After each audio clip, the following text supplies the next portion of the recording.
আজ আমরা বায়োসাভার্ট সূত্র বা ল্যাপ্লাস সূত্র পড়ব। দেখো, এর আগে আমরা ওরস্টেডের সূত্রে দেখেছি যে একটা তড়িৎবাহী তার তার সাইডে চুম্বক ক্ষেত্র তৈরি করে। তো সেই চুম্বক ক্ষেত্রটা কতটা বা চুম্বক ক্ষেত্রের দিক বা কোন দিকে, সেই জিনিসটা এই বায়োসাভার্ট সূত্র থেকে আমরা জানতে পারি। স্পষ্ট একটা জিনিস বোঝা যায় যে বায়োসাভার্ট সূত্র সাধারণত বায়োসাভার্ট সূত্র নয়, কোনো একটা তারের সাইডে যে চুম্বক ক্ষেত্র প্রাবল্য হবে সেটা দূরত্বের উপর নির্ভর করে, তার থেকে দূরত্বের উপর নির্ভর করে, এবং পরবর্তীকালে দেখব সেটা দূরত্বের বর্গের ব্যস্তানুপাতিক।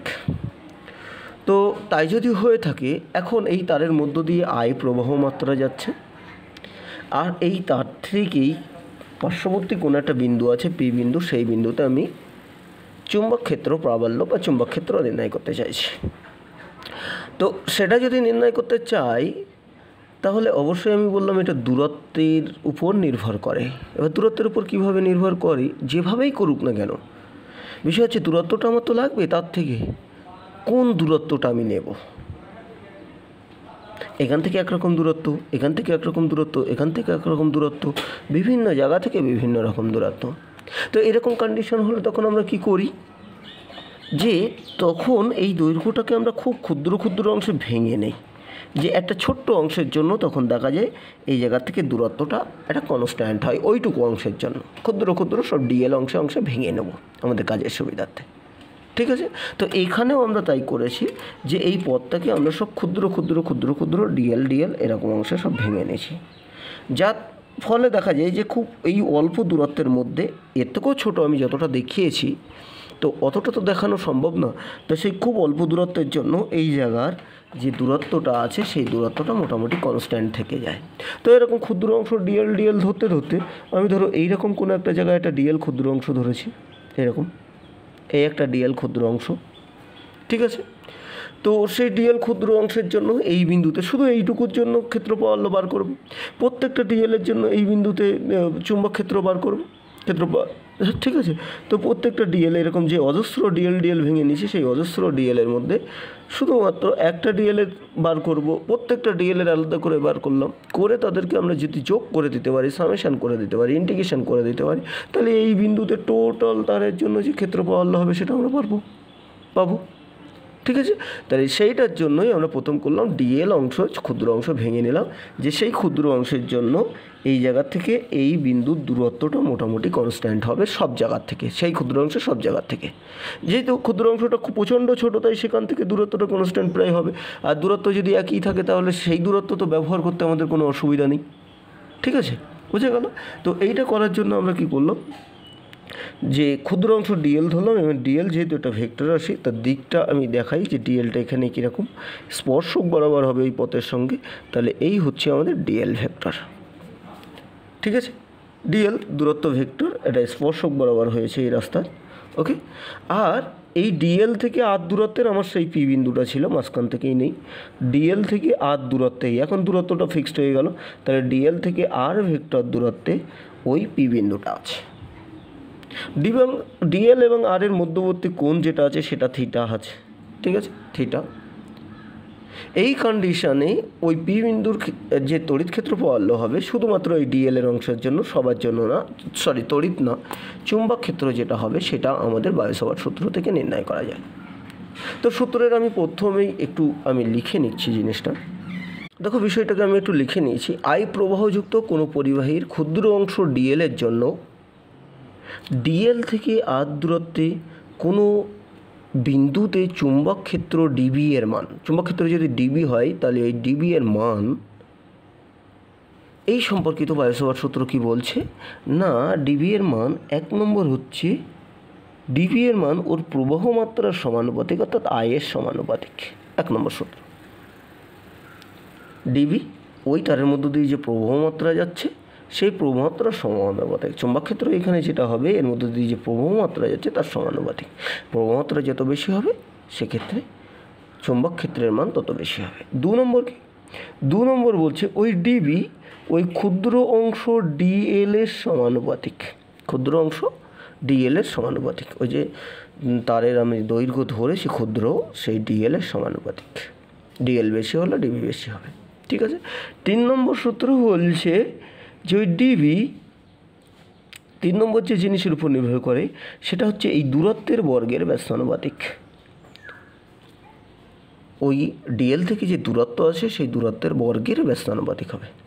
আর 4 নম্বর সূত্রটা হচ্ছে একটু অন্যরকম, ডিবি ডিএল এবং আর ভেক্টরের যে মধ্যবর্তী কোণ আছে তার সাইনের সমানুপাতিক।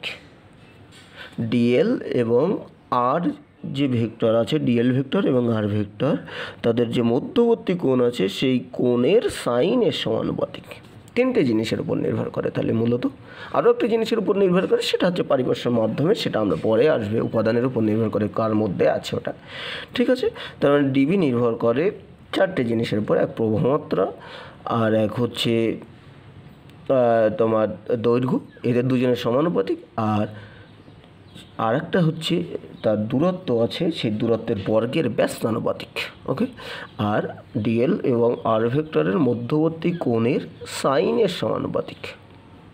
ওকে, এই 4টে অনুযায়ী আমাদের যৌগিক ভেদের নিয়ম অনুযায়ী আমরা জানি যে একই রাশি, একটা রাশি যদি একাধিক রাশির সঙ্গে সমানুপাতিক হয় আলাদা আলাদা করেই, তাহলে ওই রাশি ওদের প্রত্যেকের গুণফলের সঙ্গে সমানুপাতিক হবে। অর্থাৎ আমরা লিখতে পারি যে dB proportional to I into dl into 1/r² into sine theta. ঠিক আছে, এবার একসঙ্গে যদি লিখি, বা dB is proportional to I dl sine theta by r²। Okay, এবার যদি আমরা একটু প্রপোর্শনালিটি কনস্ট্যান্ট দিয়ে এখানে গুণ করে দেই, তাহলে এখানে কি হবে, ডিবি, অনেক সময় ডেল বি, আমরা ম্যাক্সিমাম ক্ষেত্রে কিন্তু এটাকে ডেল বি লিখি। ঠিক আছে, আরও ক্ষুদ্র, এই ডেল এল, এখানে তখন ডেল এল ধরতে হবে, এখানে ডেল বি হয়ে যাবে। ওকে, তাহলে এই পর্যন্ত হলে কি হবে, এখানে একটা কনস্ট্যান্ট দিয়ে গুণ করতে হয়। কনস্ট্যান্টে হেভি ইন্টারেস্টিং, μ0 না দিয়ে মিউ দেওয়া যায়, μ/4π ইন্টু আইডিয়াল সাইন থিটা, মানে কনস্ট্যান্টটা হয়ে গেল μ/4π। ঠিক আছে, কনস্ট্যান্টটা হচ্ছে μ0/4π বা μ/4π। শূন্য মাধ্যম বা বায়ু মাধ্যমে রেখে দিলে μ0/4π হবে, আর তোমার সাধারণ মাধ্যম যে কোনো মাধ্যম হলে μ/4π। যেখানে মিউ হচ্ছে কি, মিউ হচ্ছে ওই মাধ্যমের চৌম্বক ভেদ্যতা। চৌম্বক ভেদ্যতা একদম আমাদের তড়িতের ওই জায়গার ক্ষেত্রে প্রায় ইকুইভ্যালেন্ট বিষয়। দেখো, তড়িতের এসআই পদ্ধতি 1/4π ছিল, এখানেও তাই আছে, শুধুমাত্র ওখানে ছিল ওখানে ছিল 1/ε, আর এখানে সেটা হচ্ছে মিউ। তাহলে 1/ε, ওখানে 1/ε ইকুইভ্যালেন্ট টু এখানে মিউ। ঠিক আছে, 1/ε এখানে হচ্ছে মিউ। ঠিক আছে, এবার সেই অনুযায়ী আমরা যদি দেখি তাহলে μ/4π এইটা কনস্ট্যান্ট হচ্ছে। এবার ঠিক আছে, মিউকে আমরা বলছি চুম্বক ভেদ্যতা। এবার এটিকে যদি মানটাও দেখলে হেভি ইন্টারেস্টিং। দেখো, ওখানে যেমন ε0 মানটা প্রচণ্ড বিদ্ঘুটে একটা মান ছিল, কেমন যেন 8.854 × 10⁻⁻12, কিন্তু 1/4πε0 মানটা কিন্তু খুব সুন্দর ছিল, 9 × 10⁹। ঠিক এখানেও তাই μ0 যেটা হয় সেই শূন্য মাধ্যমে চুম্বক ভেদ্যটা, সেটা হচ্ছে 4π × 10⁻⁷। কিন্তু μ0/4π দেখো এখানে নিয়ে আসলেই μ0/4π এর কিন্তু হেভি সুন্দর মান আছে। μ0/4π এর মানটা কত হবে, 10⁻⁷, খুব সুন্দর একটা মান। ঠিক আছে, এই μ0 মানটা যেটা 10⁻⁷। ঠিক আছে, তো এই হচ্ছে আমাদের μ0/4π এর মান 10⁻⁷। এই হচ্ছে আমাদের বায়ু-স্যাভার্টের ভেক্টর রূপ, বায়ু-স্যাভার্টের গাণিতিক রূপ বলতে পারি। এই পর্যন্ত বিবৃতি ছিল, ভাষায় তো বলতে হবে, তারপরে এইগুলো বলে দিতে হবে। ঠিক আছে, দিয়ে এটাকে বলো, এই পর্যন্ত তোমাকে কিন্তু বিবৃতি বলতে গেলে এই পরিচয়গুলো আগে দিয়ে দিতে হবে, যেটুকু আমি বলেছি আগে। ওকে, এই হচ্ছে আমাদের মূলত বায়ু-স্যাভার্ট সূত্রের বিবৃতি এবং তার আনুষঙ্গিক জিনিসপত্র। এবার এখান থেকে আমরা ইচ্ছা করলে μ0 একক বার করতে পারি। ওকে, μ0 একক যদি আমরা এখানে বার করি, তাহলে সাইন থিটার তো কোনো একক থাকে না, 4π এর তো কোনো একক থাকে না, তাহলে স্পষ্ট বুঝতে পারছো μ0 আমরা এখান থেকে একক বার করতে পারি। তোমার সেটা কত হবে, মিউ এর একক হচ্ছে ডিবি এর একক ইন্টু আর স্কোয়ারের একক বাই আই ইন্টু ডিএল এর একক। এইগুলো যদি তুমি বসিয়ে দাও, ডিবির একক আমরা এখনও ভালো করে করে উঠিনি, তবুও আমি বলছি সেটা হচ্ছে এককের দিক থেকে, হ্যাঁ, অন্য কোনো দিক থেকে এটা রাশিমালাটা হলো না, তাহলে এককের দিক থেকে যদি করি এটা হচ্ছে। এবার এক্ষেত্রে ডিবি এর একক কী হবে, বি এর একক আমরা এটা জানি না, ওয়েবার পার মিটার স্কোয়ার বলে একটা একক আছে ডিবি এর, আর আর স্কোয়ার তো এমনি metre square, okay, divided by এটা অ্যাম্পিয়ার ইন্টু মিটার, তাহলে আলটিমেটলি এটা হবে ওয়েবার অ্যাম্পিয়ার -1 মিটার -1। এটা হচ্ছে আমাদের মিউ বা মিউ জিরোর একক। ঠিক আছে, আরও ভালো ভালো এদের নাম আছে সব, ওয়েবার পার অ্যাম্পিয়ার এটার নাম হচ্ছে হেনরি আছে, তাহলে সেটাকে আমরা বলতে পারি হেনরি পার মিটারও বলতে পারি। ঠিক আছে, এই জিনিসটা মিউ এর এককটা হেনরি পার মিটারও বলতে পারি। ওকে, তাহলে এই গেল আমাদের শুধুমাত্র এই যে জিনিসটা হয়েছে এত সময়, এটা কিন্তু শুধুমাত্র ডিএল অংশের জন্য, শুধুমাত্র ডিএল অংশের জন্য। এবার আমি বলেছিলাম কি টোটাল অংশটার জন্য করতে গেলে কি করতে হবে, এই সেই টোটাল ডিএলগুলো সব যোগ করে দিতে হবে। তাহলে সেক্ষেত্রে তোমাকে যদি টোটাল বি পেতে হয় তাহলে আমাদের কি করতে হবে, total B is equal to summation over ডিবিকে সামেশন করতে হবে। এবার তাহলে কি হবে, এখানে কনস্ট্যান্ট দেখো, টোটাল তারের মধ্য দিয়ে আই তো কনস্ট্যান্ট ছিল, মিউ জিরো কনস্ট্যান্ট ছিল, 4 পাই কনস্ট্যান্ট ছিল, সামেশনের বাইরে নিয়ে আসলাম, তাহলে এইটা হয়ে যাবে summation over dl sine theta by r square, summation over dl sine theta by r square. এটা হচ্ছে টোটাল তারের ক্ষেত্রে। ঠিক আছে, summation over dl sine theta by r square. Integration আমাদের কাজের সুবিধার্থে কখন আমরা ইন্টিগ্রেশন হিসাবে ইউজ করব। ঠিক আছে, এই হলো আমাদের বায়োসাভার্ট সূত্র।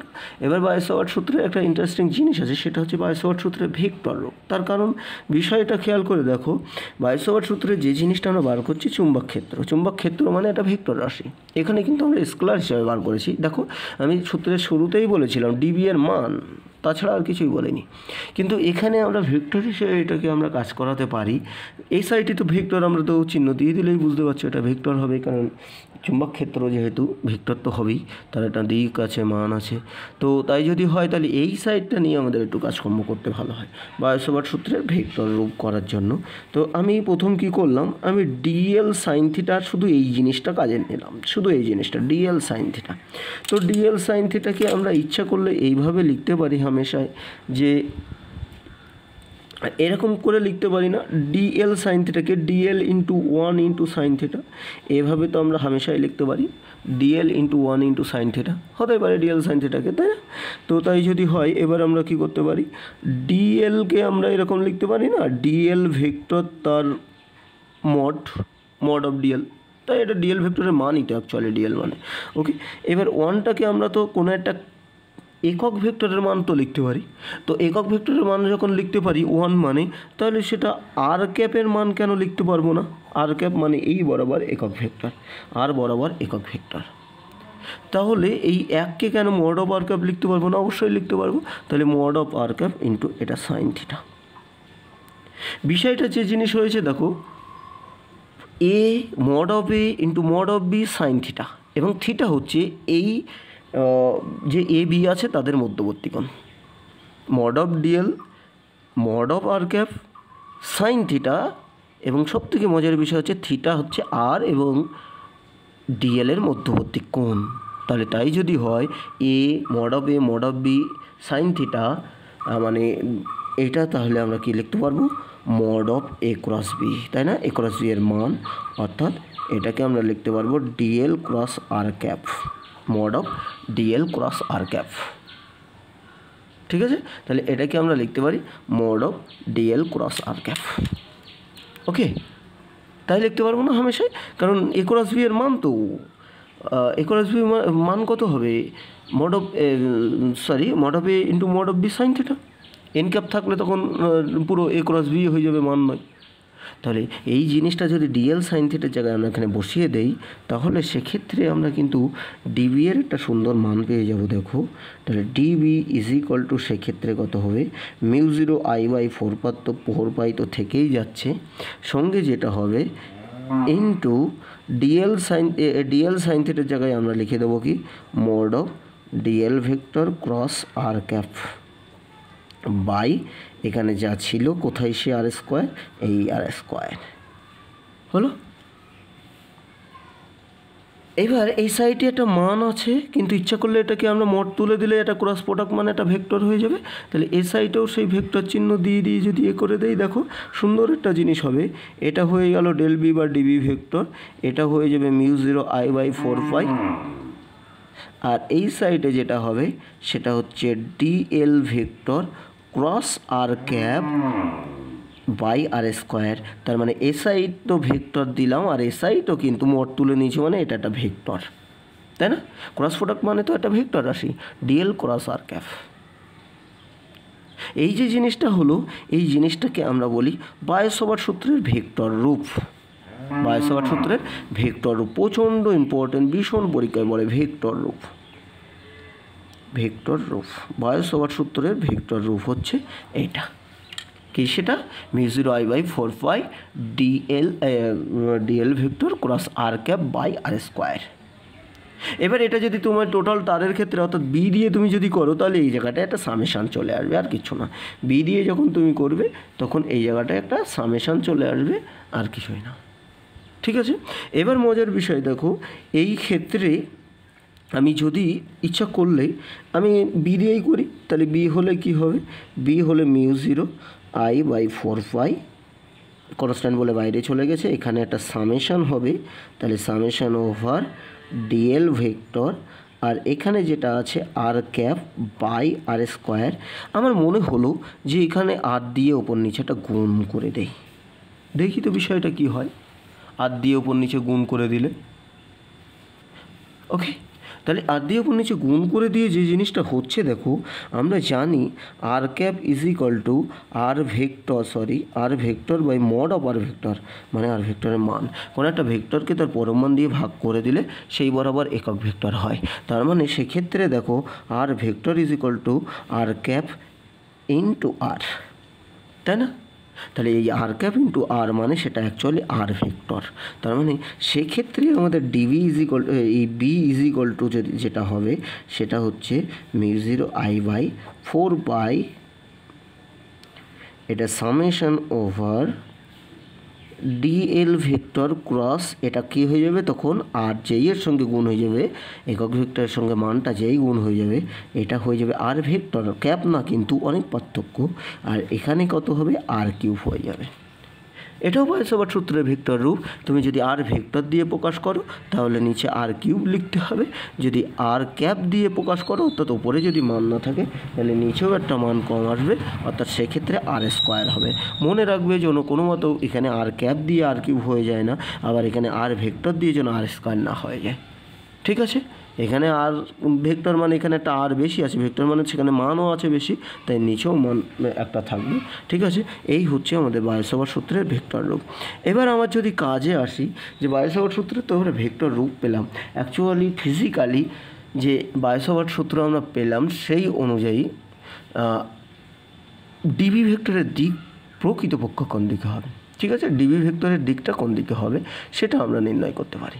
তো ডিবি ভেক্টরের দিক নির্ণয় করতে গেলে দেখো আমাদের মনে আছে এ ক্রস বি এর দিক নির্ণয় করতে গেলে কি করতে হতো, দেখো এ ছিল এই আর বি ছিল এই, তাহলে এ ক্রস বি এর দিক নির্ণয় করতে গেলে আমাদের মূল বিষয় ছিল এই জায়গায় এদের সংযোগস্থলে বা যে কোনো বিন্দুতে সেখানে কি করতে হতো না, এর থেকে বি এর দিকে একটা ডান পাকের স্ক্রু ঘোরাতে হতো, অর্থাৎ যাদের ক্রস প্রোডাক্ট নির্ণয় করব একটার থেকে আর একটার দিকে ডান পাকের প্রথমটার থেকে দ্বিতীয়টার দিকে ডান পাকের স্ক্রু ঘোরাতে হয়। স্ক্রু ঘোরালে সেই স্ক্রুর অগ্রভাগ যেদিকে অগ্রসারিত হবে সেই দিকেই হচ্ছে ক্রস প্রোডাক্টের দিক, অর্থাৎ সেটা যদি ভিতরে ঢুকে যায় তাহলে তলের সঙ্গে সোজা ভিতরে লম্ব হবে, তলের সঙ্গে সোজা নিচের দিকে হচ্ছে সেক্ষেত্রে ওই ক্রস প্রোডাক্টের দিক। আর যদি উপরে চলে আসে, স্ক্রুটা যদি খুলে উপরের দিকে চলে আসে সেক্ষেত্রে ক্রস প্রোডাক্টের দিক হবে তলের সঙ্গে লম্ব হবে সোজা উপরের দিকে। অর্থাৎ এ ক্রস বি এর দিক মোটামুটি আমরা চোখ বুঝিয়ে বলতে পারি সেটা হচ্ছে তলের সঙ্গে লম্বভাবে হবে, ওপরে হোক আর নিচে হোক। এই যে তল আছে সেই তলের সঙ্গে লম্বভাবে হবে, একদম লম্বভাবে হবে, সেটা উপরে হোক আর নিচে হোক। ঠিক আছে, এটা উপরেও হতে পারে আবার নিচের দিকেও হতে পারে। ঠিক আছে, এইভাবে নিচের দিকেও হতে পারে। সেই একই রকমভাবে তাহলে আমার ডিএল ক্রস আর ক্যাপ যদি করতে হয়, ডিএল ক্রস আর ক্যাপের দিকই ডিবি ভেক্টরের দিক বা বি ভেক্টরের দিক, চুম্বক ক্ষেত্র ভেক্টরের দিক আমাদের এই জায়গার নিয়ম অনুযায়ী। তাহলে সেই ডিএল থেকে আমাদের কী নিয়ম, তাহলে ডিবি ভেক্টরের দিক নির্ণয় করতে গেলে আমাদের নিয়ম হচ্ছে ডিএল ক্রস আর ক্যাপের যা দিক হবে সেটাই বি ভেক্টরের দিক হবে, চুম্বক ক্ষেত্র ভেক্টরের দিক হবে। তো তাহলে সেক্ষেত্রে ডিএল ক্রস আর ক্যাপের দিক কোন দিকে হবে, আমাদের নিয়ম অনুযায়ী ডিএল থেকে আর এর দিকে একটা ডান পাকের স্ক্রু ঘোরাতে হবে। ডিএল থেকে আর এর দিকে প্রথম ভেক্টর থেকে যেটা ক্রস প্রোডাক্ট তার প্রথমটা থেকে দ্বিতীয়টার দিকে একটা ডান পাকের স্ক্রু ঘোরাতে হবে। তাহলে সেই ডান পাকের স্ক্রুটার অগ্রভাগ যেদিকে যাবে সেই দিকে হচ্ছে তাহলে এই ক্ষেত্রে এই বিন্দুর ক্ষেত্রে বি ভেক্টর অর্থাৎ চুম্বক ক্ষেত্র ভেক্টরের দিক। মজার বিষয় হচ্ছে এই জায়গায় যদি তুমি ডান পাকের স্ক্রু ঘোরাও ডিএল থেকে আরের দিকে ঘোরানোর, এটা আমার এটা থাকলে ভালো বোঝা যাবে, তো এই মুখটা থাকলে ভালো বোঝা যাবে। তো ঘোরানোর দিকটা তুমি খেয়াল করে দেখো, সেই ঘোরানোর দিকটা যদি আমরা খেয়াল করি তাহলে সেই ঘোরানোর দিকটা কিন্তু নিঃসন্দেহে এইভাবে হবে। দেখো ডিএল থেকে আরের দিকে এইভাবে, এই যে এইভাবে, ওকে। তাহলে ডিএল থেকে আরের দিকে যদি তুমি ওইভাবে যদি ডান পাকের স্ক্রু ঘোরাও এইভাবে, অর্থাৎ এটা আমাদের নিয়ম অনুযায়ী ক্লকওয়াইজ তুমি যদি ঘোরাও তাহলে সেই ভেক্টরটা কিন্তু সোজা উপরের দিকে, সোজা নিচের দিকে নেমে যাবে। অর্থাৎ এই বিন্দুর ক্ষেত্রে ডিবি ভেক্টরের দিক হবে নিচের দিকে। এবার নিচের দিকে আমরা অনেক সময় সিম্বলিকভাবে, আমরা ভাষায় তো নিচের দিকে বলতেই পারি, সিম্বলিকভাবে কি হয় না, একটা স্ক্রু থেকে নিচের দিকে চলে যায় তাহলে তার যে অংশ দেখতে পাই পিছনের অংশটা দেখতে পাই। এবং একটা স্ক্রুকে পিছনের অংশ কী করা থাকে, দেখো স্ক্রু ড্রাইভার দিয়ে ঘোরানোর জন্য দেখবে এইরকম দুটো দাগ কাটা থাকে, যেটা স্ক্রু ড্রাইভার যাতে তাতে বেঁধে গিয়ে আমি ঘোরাতে পারি। তাই স্ক্রুর পিছন দিক থেকে তুমি এই দাগ দুটোই দেখতে পাবে, স্ক্রু ড্রাইভার ঘোরানোর জন্য যে দাগ কাটা থাকে। তাহলে নিচের দিকে গেলে তার পিছন দিকটাকে দেখা যায়, তাই তার সঙ্গে তুলনা করে নিচের দিকে যেটা আছে সেটাকে আমরা এই সার্কেলের মধ্যে ক্রস দিয়ে অর্থাৎ স্ক্রুর পিছন দিকটাকে দেখিয়ে আমরা বোঝাই। অর্থাৎ এইরকম যদি কোনো জায়গায় থাকে সেক্ষেত্রে মনে করবে একটা চুম্বক ক্ষেত্র দেওয়া আছে এবং যেটার দিক নিচের দিকে। কীরকম না, সার্কেলের মধ্যে যদি এরকম ক্রস চিহ্ন দেওয়া থাকে তাহলে সেটার দিক কোন দিকে হবে, সেখানে চুম্বক ক্ষেত্রের দিক হচ্ছে সোজা নিচের দিকে। তাহলে এই সাইডে, এই তারের যে এই সাইডে আছে এর যে কোনো বিন্দুতে, যেটা ডান সাইডের যে কোনো বিন্দুতে কিন্তু চুম্বক ক্ষেত্রের দিক হবে কোন দিকে না, সোজা নিচের দিকে অর্থাৎ ক্রস। ডিএল থেকে আরের দিকে ডান পাকের স্ক্রু ঘোরাতে হবে অর্থাৎ এই দিকে।